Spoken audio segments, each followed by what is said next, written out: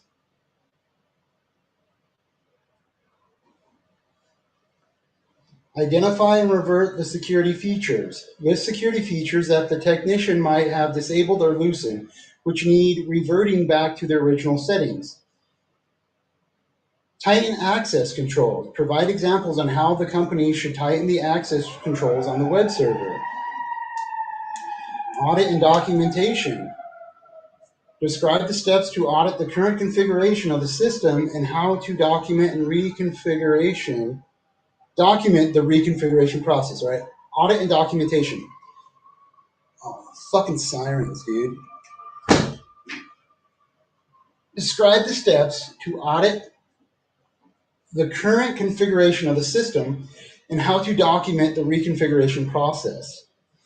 Future prevention. Recommend measures the company can take to prevent similar situations from happening in the future.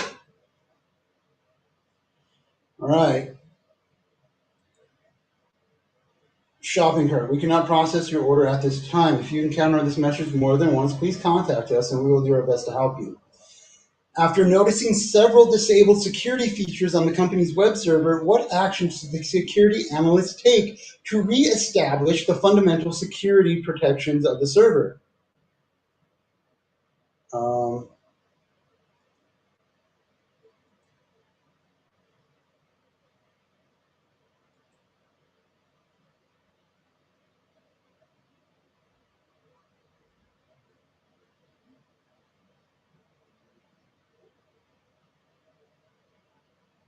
yeah, I think all of these.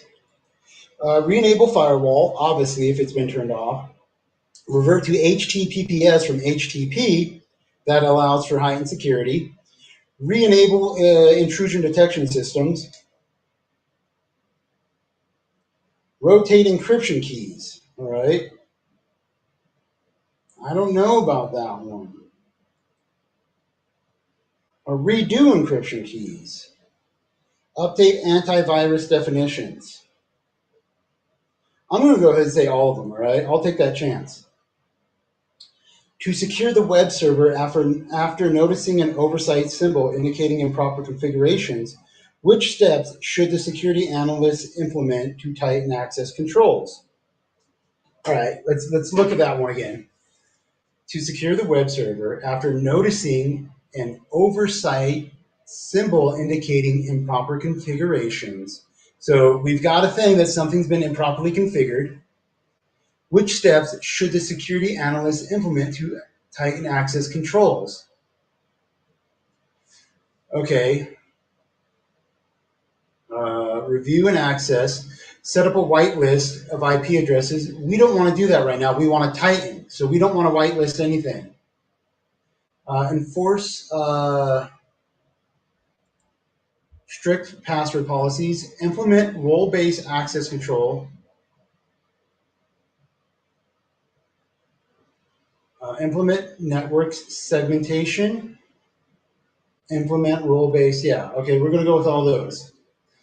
In reviewing the configurations on a computer, well, let's look at the scenario again, right?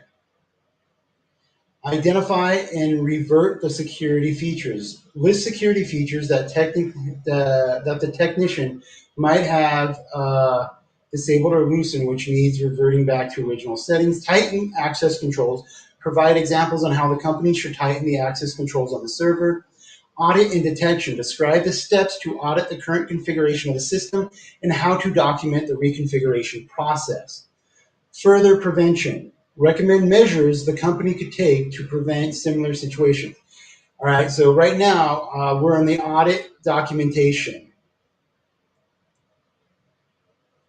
In reviewing the configurations on a computer, what steps should the security analyst undertake to effectively audit the current configurations and properly document the changes? Review logs to identify changes. Conduct penetration testing? No. Document detailed change log and rationale? Yes. a form of risk assessment. Yeah, that's part of the audit, right? Compare current configuration with known good baseline. Yes. All right. To prevent similar security oversights in the future, what proactive steps should the company establish?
All right. To prevent similar security oversights in the future, what proactive steps, not reactive, proactive, that's what was getting me right there, should the company establish?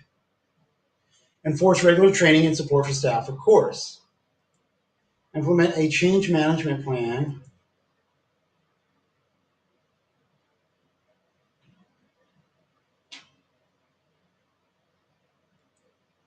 All right. Establish incident response plan. Let's look at the scenario, the last one again. Future prevention. Recommend measures the company could take to prevent similar situations from happening in the future. All righty. Okay, conduct regular data backups. Implement configuration management. All right, conduct regular data backups. I don't know if that's proactive because that's more a reactive thing. But yeah, we'll say it's proactive. All right, finish. Nope, I was wrong. 12 out of 20. Okay, this one and this one kind of figured. Rotate encryption keys, I was wrong. Update antivirus definitions, wrong. All right, re-enabling the firewall, intrusion detection system, reverting to HTTPS are essential steps to restoring the server's defensive mechanisms. The firewall is primary line of defense against unauthorized access. Turning on IDS helps the organization detect and respond to malicious activity while ensuring they encrypt communications with HTTPS, which is fundamental for data security. While generally important, updating antivirus definitions and rotating encryption keys are not actions that revert to security features changed during troubleshooting. Alrighty. I mentioned that, but I clicked on them anyways. Okay. Enforcing strict password policies and implementing role-based access control are critical for ensuring that only authorized individuals can access sensitive parts of the system and only have the permissions necessary to perform their roles. Setting up an allow list of IP addresses for the admin panel restricts access to a specific set of trusted locations. All right. So I guess I was supposed to click this one, but I thought that was wrong. All right. Um, Regularly reviewing and updating access permissions is good practice, but is not directly related to tightening control post-incident. Implementing network segmentation is valuable for broader security, but is not specific to access control on a single server.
At least 5 more minutes. Oh, I'm starving, dude.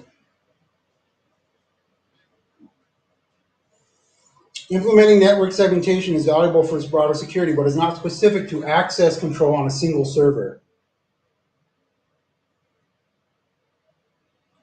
Reviewing logs to identify changes is key to understanding what got altered during the troubleshooting, and comparing the current configuration with a known baseline is a practical approach to identifying unintentional alterations.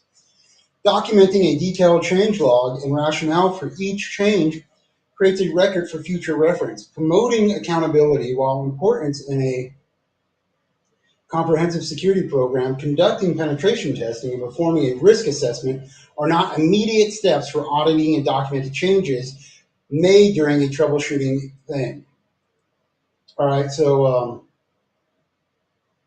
risk assessment is not needed right here. All righty. Okay, so conduct regular backups. We did not need that. We did not need that, even though I clicked on it. I spoke about it. Establishing an incident response plan. I thought that would be well. Let's go look what they say. Implementing a change in management process ensures administrators make future changes systematically with necessary approvals, reducing the risk of accidental misconfigurations. Enforcing regular training for support staff reinforces the importance of security best practices and helps prevent unintentional misconfigurations in the future. Configuration management involves systematically managing and controlling changes to an organization's systems, software, and processes. It ensures that any changes made to the system are well documented, tracked, and tested to prevent unintended consequences. Conducting regular data backups is vital for disaster recovery, but does not address the prevention of misconfigurations. Establishing an incident response plan is crucial for organized responses to security incidences, but is not specific to preventing issues related to temporary changes made during troubleshooting.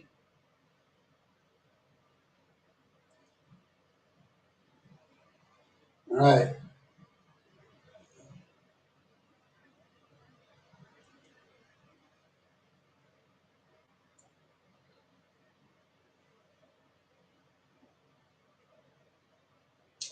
Implement secure wireless infrastructure performance-based question. Scenario: you are a system administrator for a medium-sized defense contractor, SecGen 1 Corp. You must set up WALN comprised of an enterprise controller.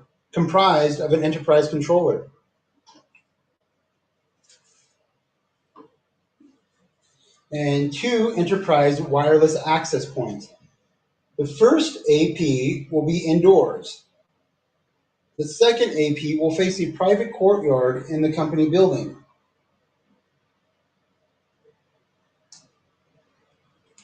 The wireless networks aim to enforce and support social distancing standards following a national viral outbreak.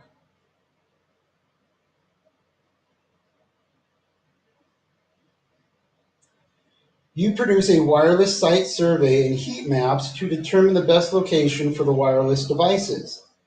The company engages in classified government work, and you want to mitigate malicious activity to the greatest extent possible.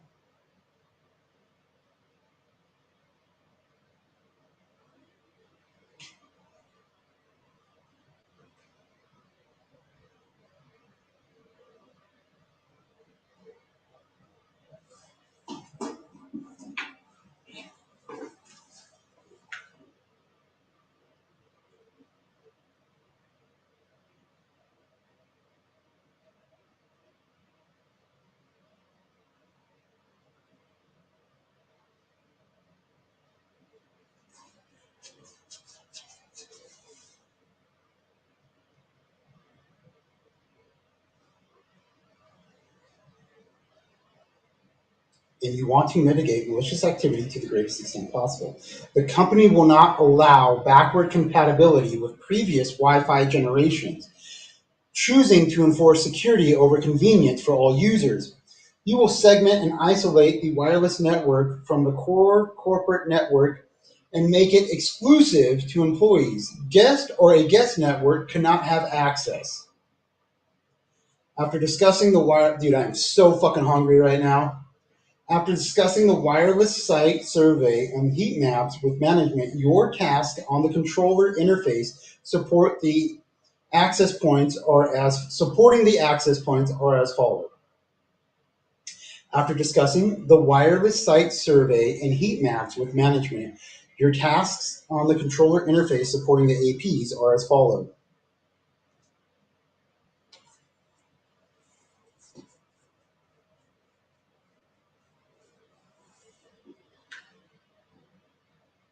Select an authentication method that enforces the company's public key infrastructure, PKI, smart cards, and other certificates already used for the U.S. government work. Enforce usage of next generation Wi-Fi for the strongest possible security. Select a channel structure and throughput level that assesses the highest speed and availability possible. Select a strong security mode and encryption algorithms that enforce confidentiality and integrity. Enforce enable protected management frames to adhere to WPA3 standards with the SSID hidden. These two factors are non-negotiable.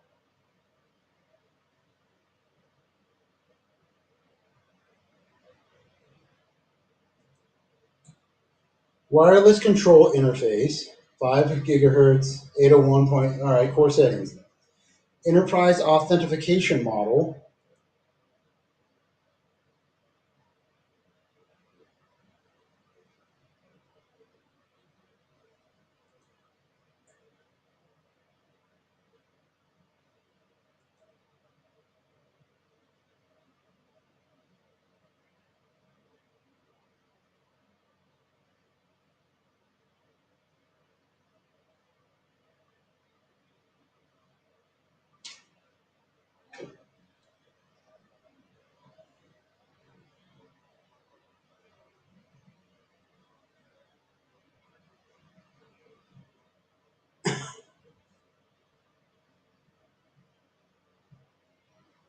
What is next generation Wi-Fi?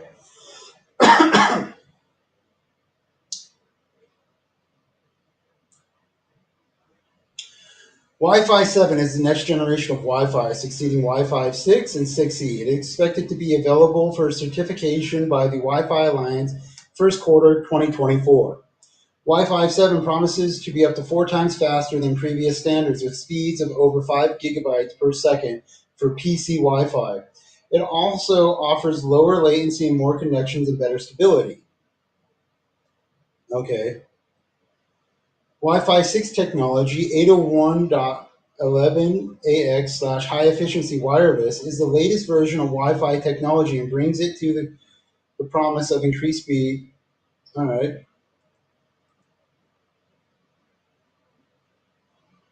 802.11,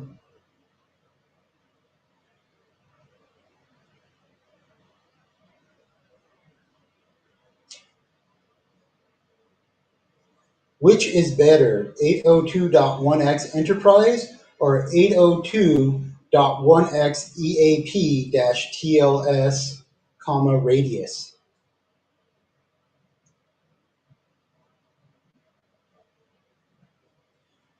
All right.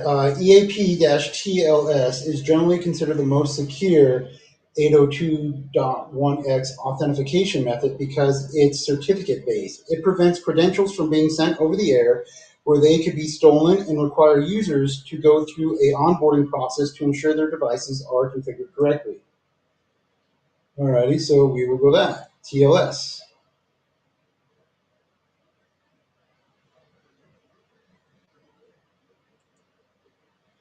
Wireless network mode. What is the most advanced up-to-date wireless network mode? As of September 22, the most recent wireless networking standard is Wi-Fi 6, also known as 802.11ax. It's an upgrade from Wi-Fi 5, 802.11ac. and uses technologies like beamforming, OFDM, and traffic polarization to achieve faster speeds.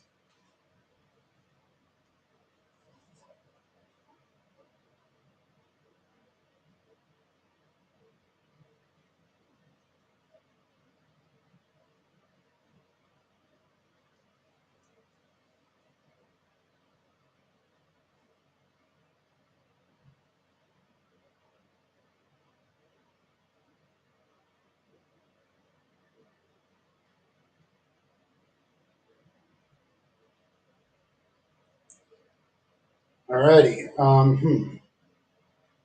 So AX is the option, right? Because Wi-Fi 6. Alrighty. Wireless network name, hide SSDI, right? Because we want that in the scenario. Because remember, it says something is non-negotiable. All right, enforce, enable protected management frames to adhere to WPA3 standards with the SSID hidden. These two factors are non-negotiable.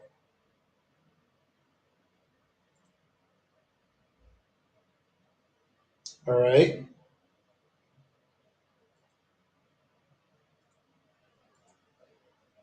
All right. We don't see the WAP thing there. Okay. Um, what is the most up-to-date wireless channel settings?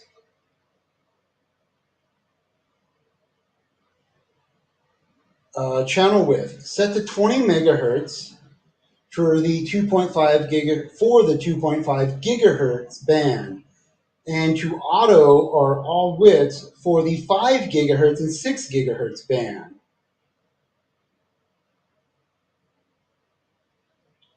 Wider channels are faster but are more likely to interfere with other devices.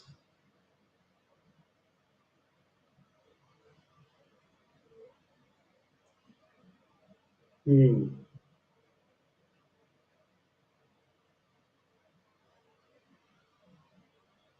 What is the best channel setting for Wi-Fi? Here are some tips on which settings to choose. On the 2.4 gigahertz band, which is usually wireless N, always choose channel 111 or 6. Try to pick the emptiest of the three using the Wi-Fi analyzer as your guide.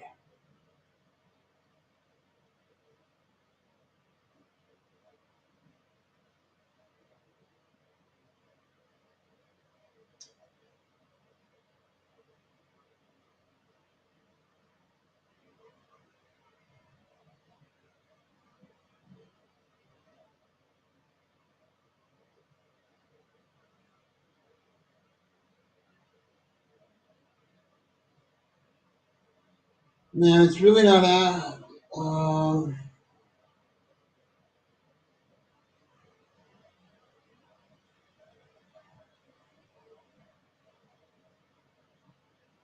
Hmm.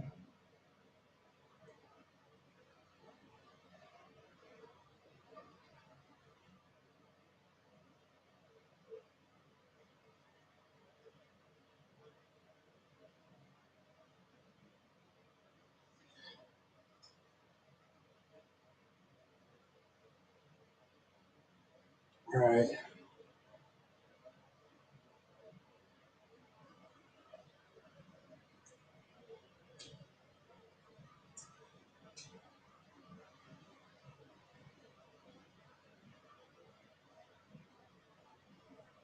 Okay, I'm a little confused about that. Let's look at the scenario again.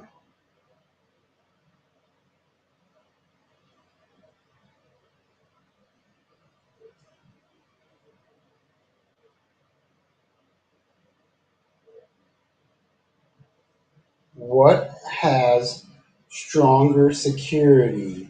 2.4 gig Wi Fi or 5 gigahertz Wi Fi?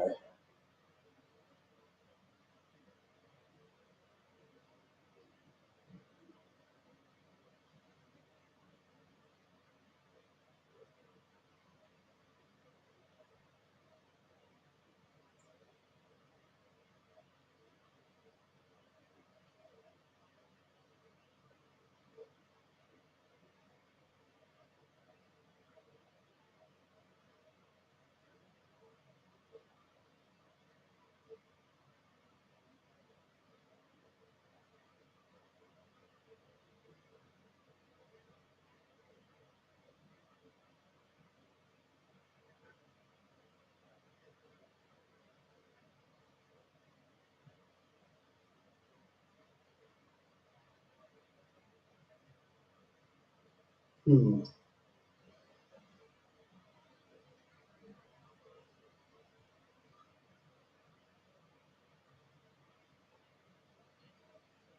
All right, select a channel structure and throughput level that assures the highest speed and availability possible. Well, the highest speed, that's the 5 gigs, right? So we're going to have to go with this, the 5 gigahertz. All right. All right. And the next one would be select a strong security mode and encryption algorithm that enforce confidentiality and integrity.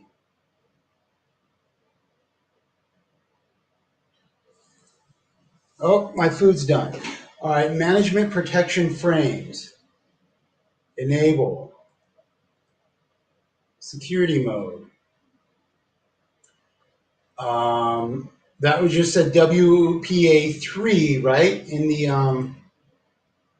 scenario. Enforce, enable protected management frames to adhere to WPA3 standards. I gotta check on my food. I'm starving.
Mm,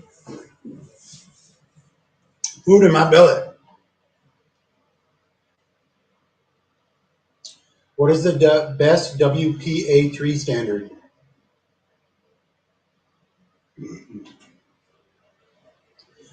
W3PA personnel is the best W3PA standard for better security. W3PA is the most recent and secure Wi-Fi protected access security protocol released in 2018.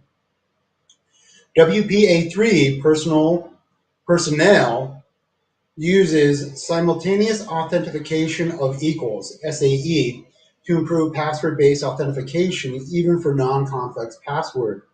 WPA3 also uses GCMP-256 encryption and only allows one guess attempt for offline password guesses.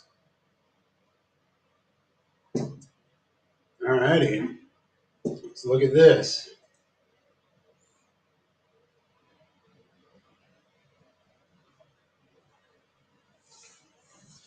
Okay, so we know it's not enterprise. It's either personnel or personal. I don't know how that's personnel.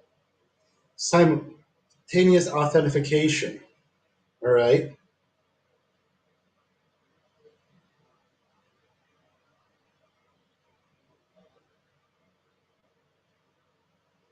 Okay, so a little confused here. Um, WPA3 personnel is the best WPA3 standard for better security. WPA3 personnel uses simultaneous authentication of equals. Um, to improve password-based authentication, even for non-complex passwords.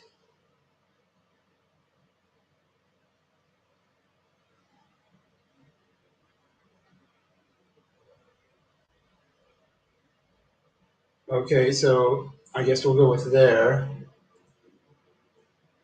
Algorithms. What is the best algorithm for enterprise security? The Advanced Encryption Standards, AES, is a widely used and trusted encryption algorithm that is considered one of the safest and most flexible. It's used by the US government and many organizations and is commonly used to secure websites, e-commerce, stores, wireless communications, and mobile apps. AES is efficient in 126-bit form, but also uses 92-bit and 256-bit keys for more intensive encryption.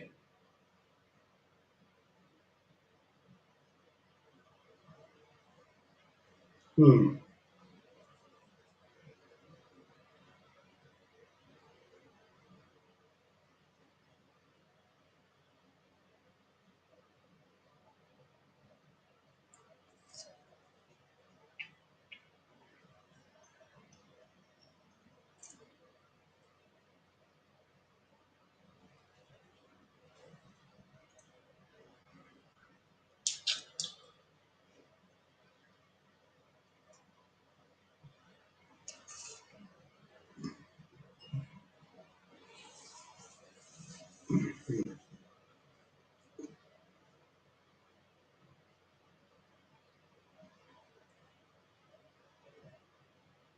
Which is better, 192-bit AES cipher block chaining or 192-bit AES Lewis counter model protocol.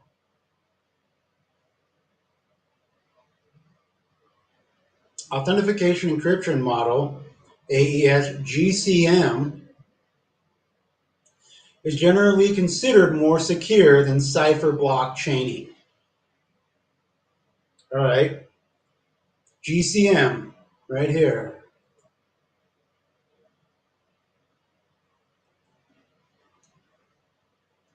Which is better for enterprise security, WPA3 personnel or WPA3 simultaneous authentication?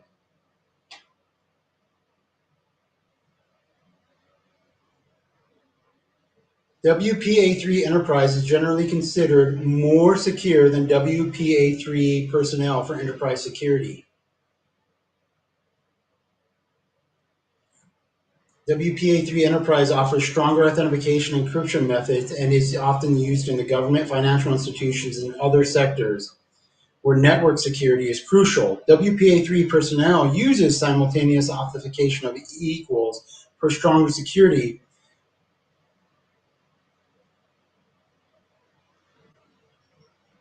but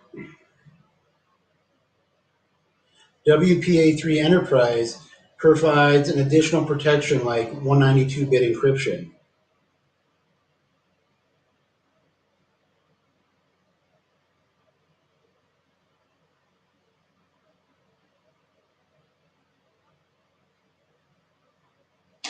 It's WPA3 Enterprise. Fuck. All right. I'm confused about that one because I get different answers.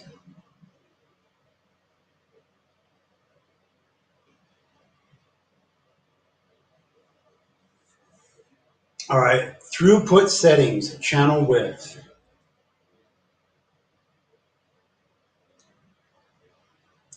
What is the most secure throughput settings for channel width with a default of 40 megahertz?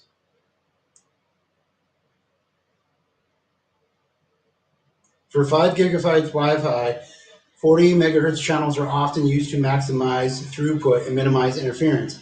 However, 40 megahertz channels are more likely to interfere with other devices and are less stable in crowded areas.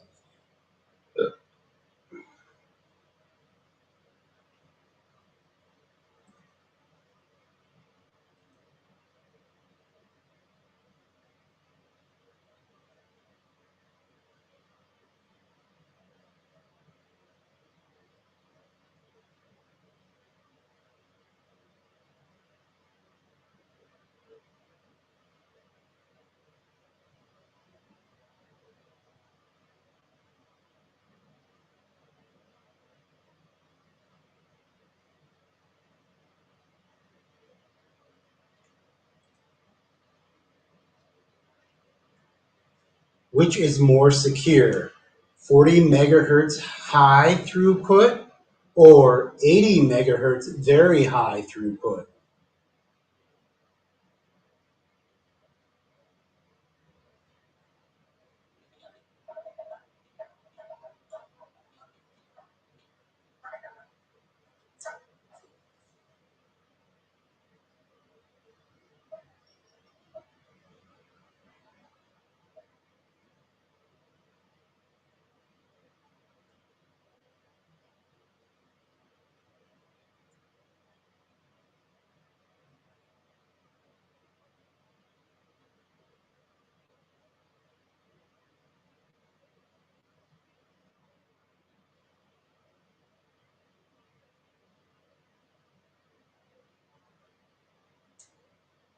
Forty megahertz, all right.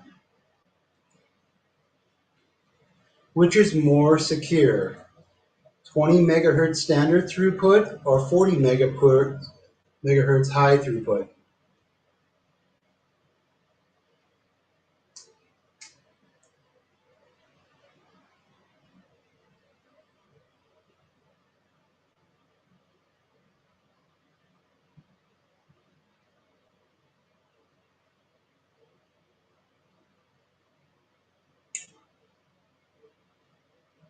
Oh, 20 megahertz is more secure.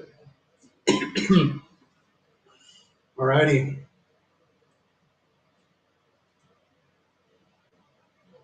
here we go. These are our answers. 7 out of 8 correct.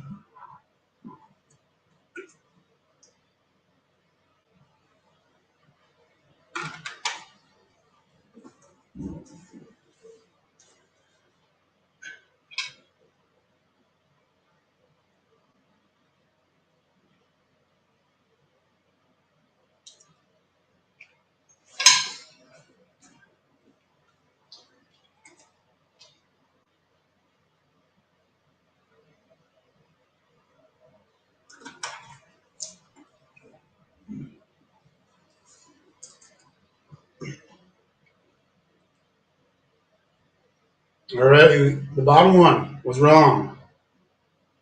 Was it 40? Who knows? All right.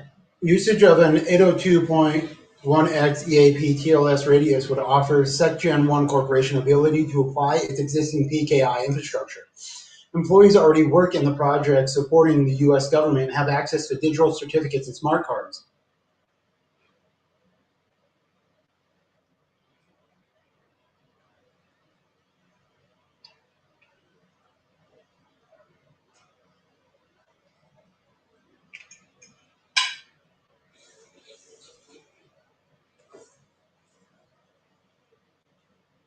EAP-TLS incorporates these and additional authentication methods standard in the Department of Defense projects, including PKI and the 802-1X authentication would meet the company's objectives for high authentication security. 802.1x Enterprise is generally the term for 802.1x authentication and not specific implementation such as EAP TLS with Radius. All right. PAKE, PSK, SAE, and Wi-Fi Enhanced Open are features of WPA2 and WPA3 personal. Wi-Fi 6 or -AX mode already incorporated in home.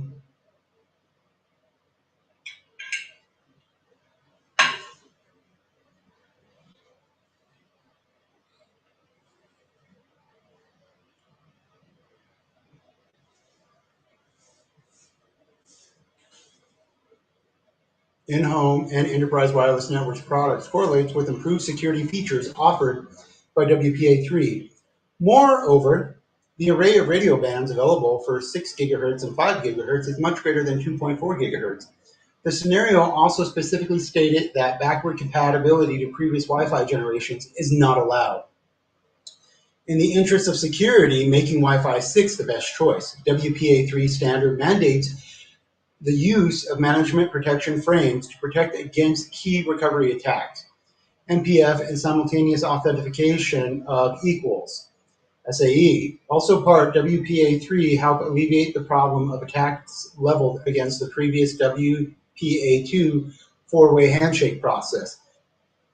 The now widely reported crack attack method from 2017 specifically targets the WPA2 handshake, with reply techniques proven to be successful.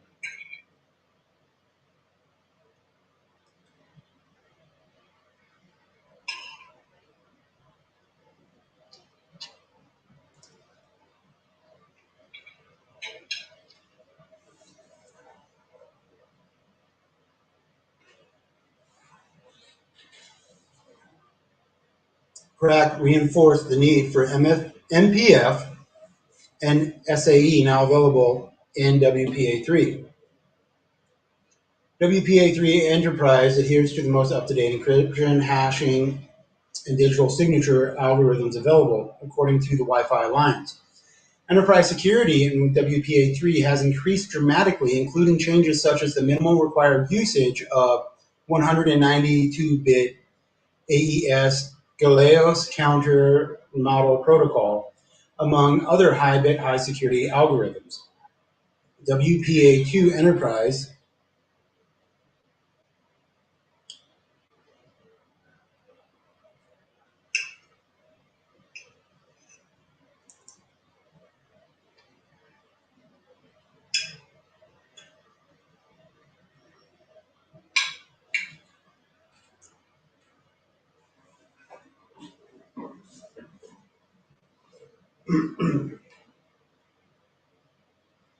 WPA2 Enterprise contains weaker security features and algorithms such as 120-bit AES CCMP. WPA3 personnel is not accepted for enterprise-level security. Throughput settings would be optimal at a channel width of 80 megahertz at this scenario, required high availability and high speeds. Oh, I would have been wrong even with my 40 megahertz one. The 5 gigahertz and 6 gigahertz band offers a large array of radio bands, less congestion, less interference, and faster network performance as compared to the 2.4 gigahertz band, making 526 channels the best answer choice. The wider the channel, 80 megahertz compared to 20, the higher the throughput. As an example, 160 megahertz channel widths are possible with 5 gigahertz and 6 gigahertz, even though 160 megahertz was not an answer option. Yep, so I got the last one wrong.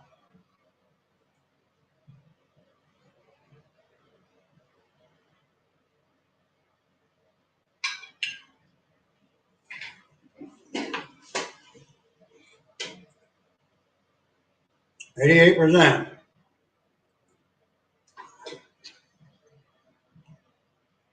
Implement device management.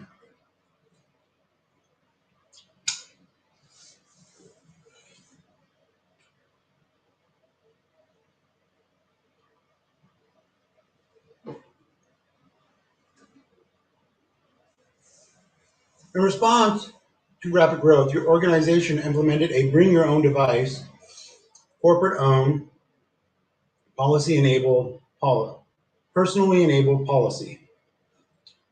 All right. As a cybersecurity manager, you have already encountered several security issues and requests you need to help resolve. Some current issues are as follows.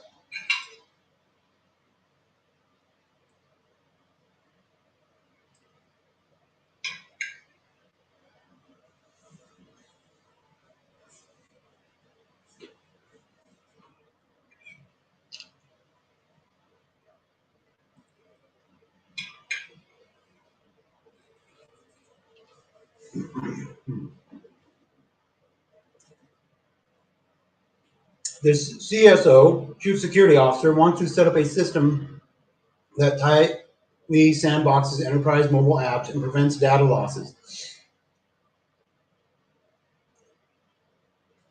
The network administration team insists on using the company phone for internet access for their laptops while remote.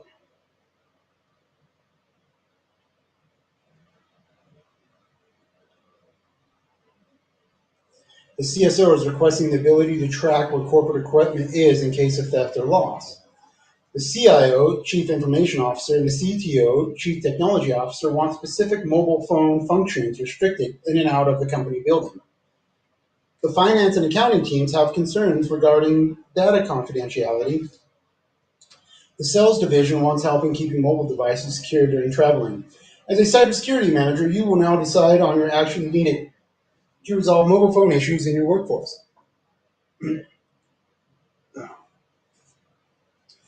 User issue or need, security engineer. The CSO authorizes a system that isolates enterprise mobile apps, enforces storage segmentation, requires a VPN, and assists in preventing mobile data loss.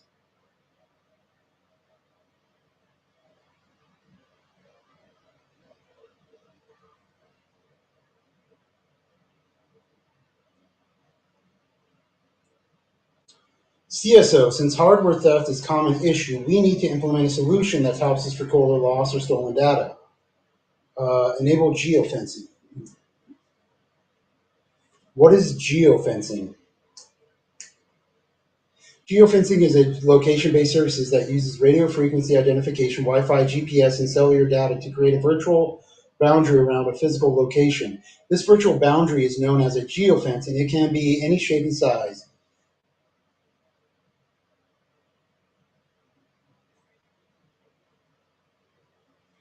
Enabling software to trigger a response when a mobile device enters or leaves a particular area.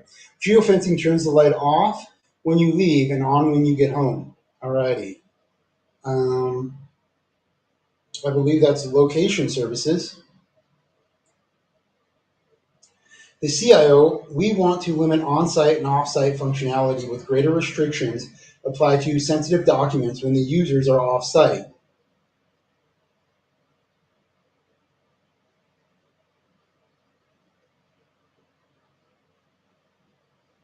Enable geofencing. It would be helpful to have the ability to share my corporate phone's internet connection with my laptop. Allow hotspot. I share sensitive financial data with my analysts and accounting team daily.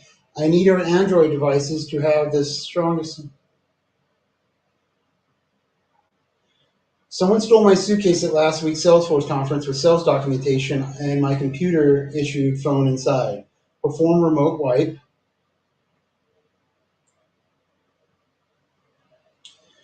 Um, what is micro SD HSM?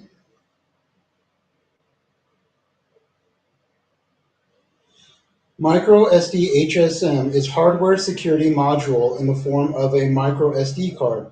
It provides security services for mobile devices using hardware-based crypto engine. These services include encryption, key generation, key lifecycle management, digital signature, and authentication. All right, so yeah, that is this one. All right, here we go. Oh, snap! Bam! 100%. All righty, look at that. The security engineer needs a tool to have authorized access to intellectual property assets.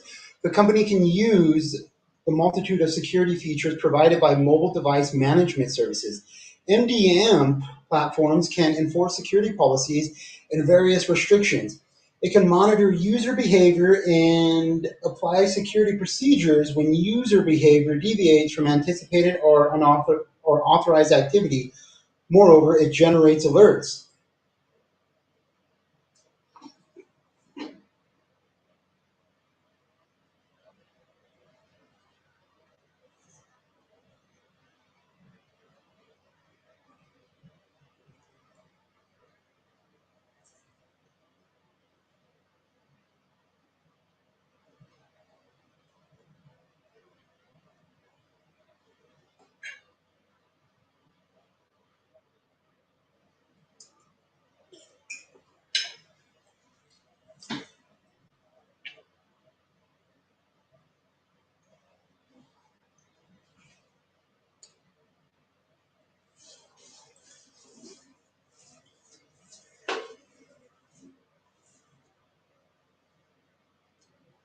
A global positioning system has tracking features, namely location services, allowing the CSO to track down lost or stolen equipment.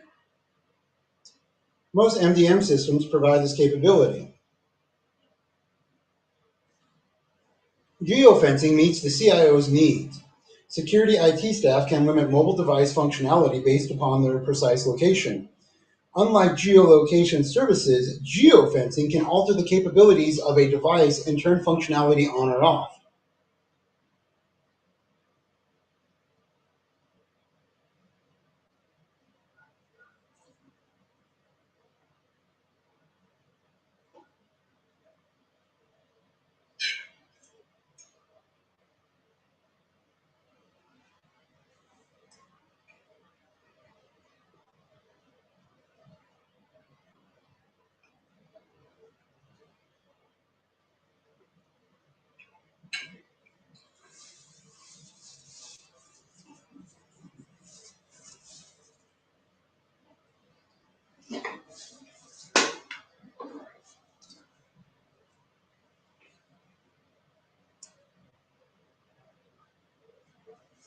Right? Allowing a phone's hotspot capabilities to the company's MDM will enable the network administrator to connect to the internet on their laptops when they cannot access the corporate Wi-Fi.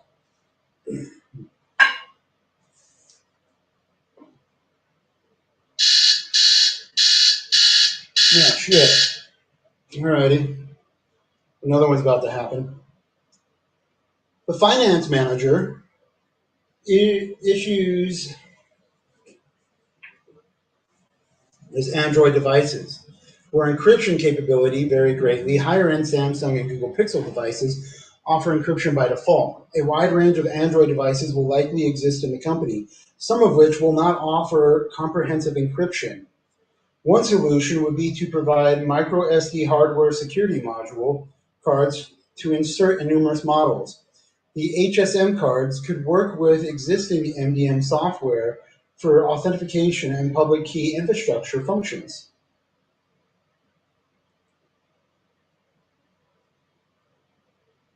Alrighty.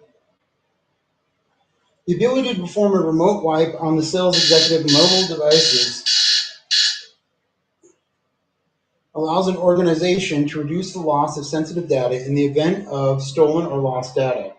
In the event of a lost phone, remote wiping will protect the organization against someone using the data as leverage. The sales executive has an advanced iPhone model with built-in security features to help speed up or enable a remote wiping procedure. 100%, yo.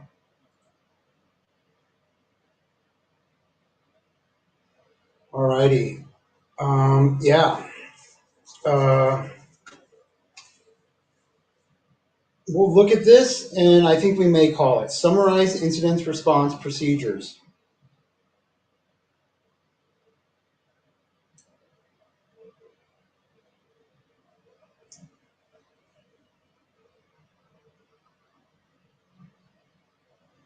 All right, let's go. You are a cybersecurity engineer working for a security consulting firm specializing in penetration testing and cyber incident response. You are currently assisting the firm's Cyber Incident Response Team, CERT, which is actively working with 3 clients to improve their incident response procedures. Your manager asks you to assess 3 attacks in progress, provide an appropriate response, and identify specific elements to improve each organization's incident response life cycle. A summary of each attack is as follows. Incident 1, Federal Government Agency, U.S. CERT, CISA, alerts the agency to data exfiltration detected on its networks. The government agency activates the CERT, your organization. HackerOne is dangerously close to the sensitive personnel databases. The response team, the cyber incident response team, manages to contain the attack and attacker 1. Incident 2, major bank. When examining web application firewalls, the response team discovers hacker 1 attacking a misconfigured bank firewall. The response teams needs to determine the full details of the attack. Incident 3, major retailer. After an audit of the virtual private network infrastructure, the response team discovers that hacker 1 and other accomplices have already stolen and used existing VPN credentials. The response team detects a lack of network segmentation. Hacker 1 and others, now labeled Hacker Group 1, have created multiple footholds in multiple administrator accounts. The response team focuses on Hacker 4, observing that the hacker is delivering weaponized code into point-of-sale data servers to expand persistence.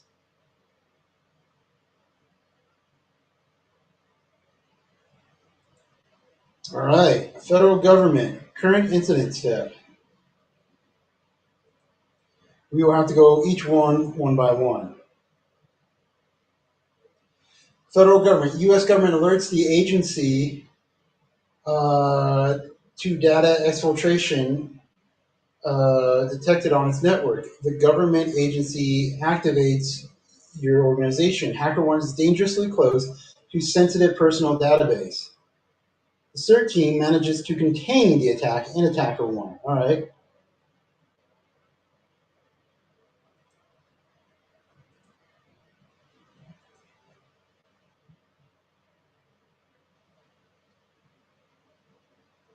Current step, detection.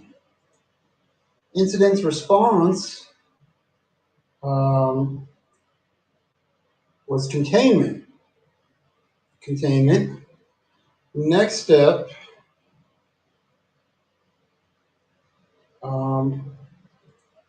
Let's look at it again. Okay. Detected on network, yes. And then managed to contain. Next step, lessons learned. When examining web application firewalls, the response team discovers HackerOne attacking a misconfigured bank firewall. The response team, needs to determine the full details of the attack. All right. Um,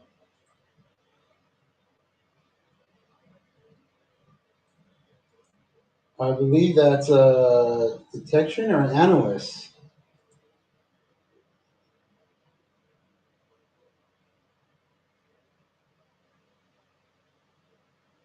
Examining is analyzing. All right. So we'll go to analysis, incident response team.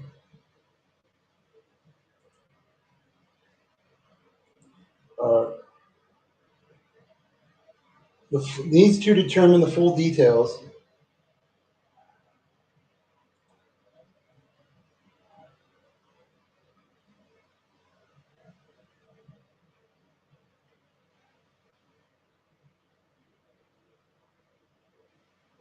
Identification, I guess. Um,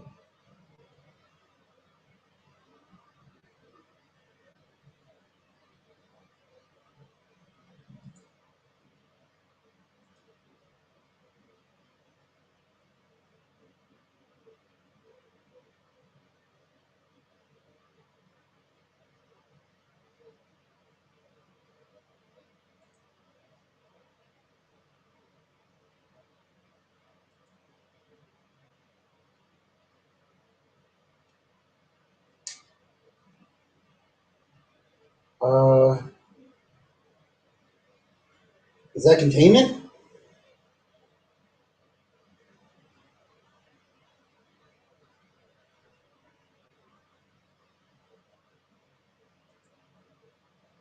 I'm a little confused. All right. Major retailer. After an audit of the virtual private network infrastructure, your response team discovers that HackerOne and other accomplices already stolen and use existing VPN credentials.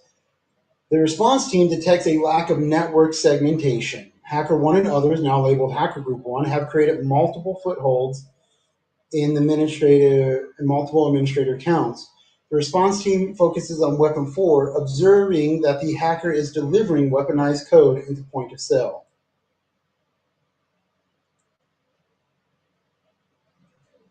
Um,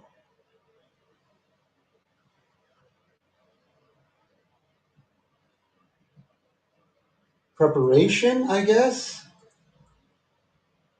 because they've already stolen. All right. Eradication.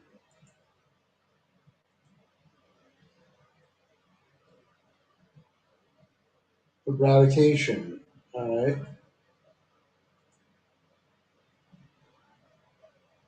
I guess that would be containment.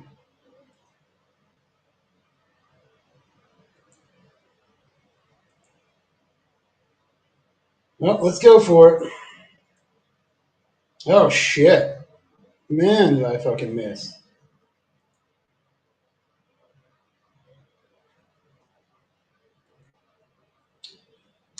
For Incident 1 federal government agency, the incident response model is after the 2015 OPM attack against the U.S. government. The scenario states that data exfiltration has occurred and that the incident response has executed in full. In aspects to the containment stage of the incident response, once the incident reaches containment, the eradication stage involves removing the cause. So, containment, then eradication, restoring the affected systems to secure state by applying secure configuration settings and installing patches. Due to a complete incident response execution, the lessons learned stage is best choice to prevent future attacks. The incident response for Incident 2 Major Bank Models 2019 Capital One data breach. The scenario states that the attacker is actively exploiting a misconfigured firewall. This best correlates with the detection stage.